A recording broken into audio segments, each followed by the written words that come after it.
I bet you've been waiting to find out what's happening with this thing. There's been so many carbon videos lately.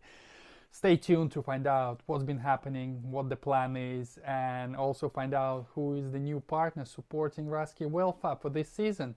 That's a good one!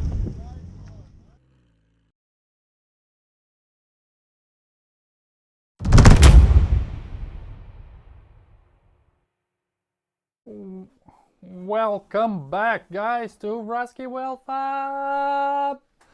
Well, it may appear like this thing is finished, but I can assure you it's not finished. What is finished is basically all the body work at the front is attached and it's in its own place, so at least that is ticked from the box. Anyways, there's been quite a bit of an absence. There's gonna be a small gap between the videos. There's been a few developments back at Sean's at Grid that I did film, but I didn't sort of edit yet.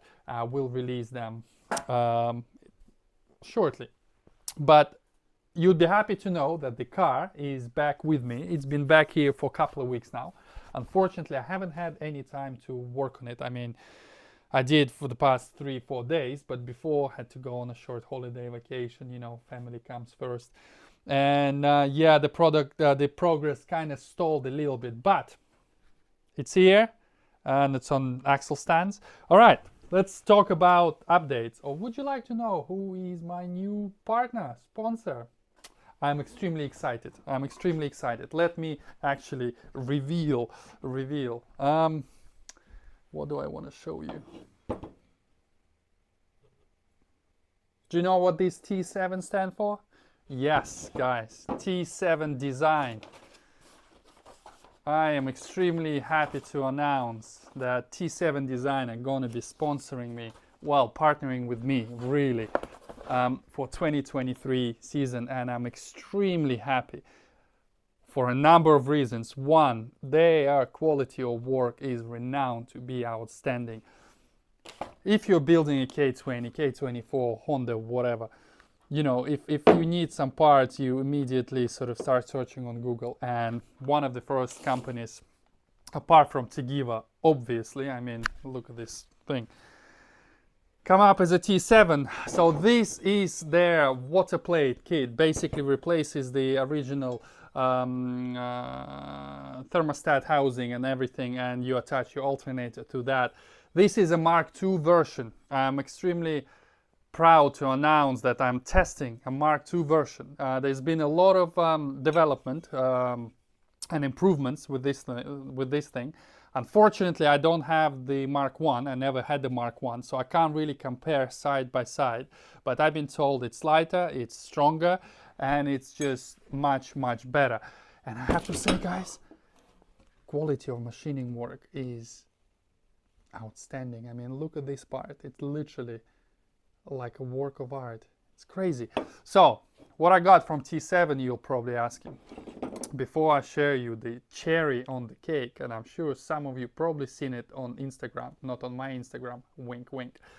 So water plate kit, I'm going to be running that because we don't need everything else. I'm going to be using my old Davis Gray water pump, so we don't need mechanical water pump, so we're going to be electric water pump, and this plate absolutely helps it. So you bolt this on, your alternator goes onto it like that. You have a tensioner, it comes with the idler pulley, even comes with a belt as long as you're using original alternator, I believe. Yeah, and also, ooh, let's not scratch it.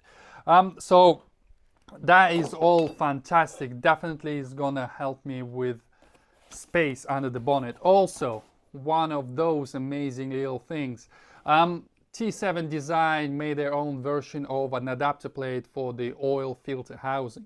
The reason why I picked this one is because it has 2 ports for your sensors on the back, and it's a very neat design. The other ones that I've seen are really bulky, and believe me, I don't really have much space in there. So this would be amazing. 2 sort of hoses going to the front, and then I'll have a dual port from Haltech. I'll have one for the oil temperature and pressure, and the other one most likely will be for the turbo oil feed. So Dun dun dun dun dun dun dun dun. Close your eyes. I mean, you don't have to, but wow. Guys, this is a prototype. T7 has been designing this for a while, and it's almost ready for production. It's not out yet. I am the lucky second person ever to own this. Yeah, I'm gobsmacked. I've seen it on Instagram, on their Instagram when it popped up a couple of months ago, and I was like, oh my god, I need this, because this is low profile, and in a minute I'll show you the clearance and you'll understand why I wanted a low profile. But also it's just very neat, and it's, you know, it's just big billet of black aluminium. Another person who has it is Johnny from Late Break Show for his Allegro build, and me, RuskiWeldFab. So I will be fitting it, I will be testing it, see how it behaves on plenty of boost, and I'll be reporting back to T7. And quite likely, if I find that there are a few updates need to be done, or maybe when you buy yours in 2-3 months time, it will have Rusky approved updates. Highly unlikely. This thing has been tested and stuff, and T7 Design, they know how to produce things. So let me show you how it fits. Ta-da! Ah, so good, so good. So the throttle body is going to be here. Obviously, because of a sequential gearbox, I am going with a drive-by-wire throttle body. This manifold currently taking 74mm Bosch throttle body.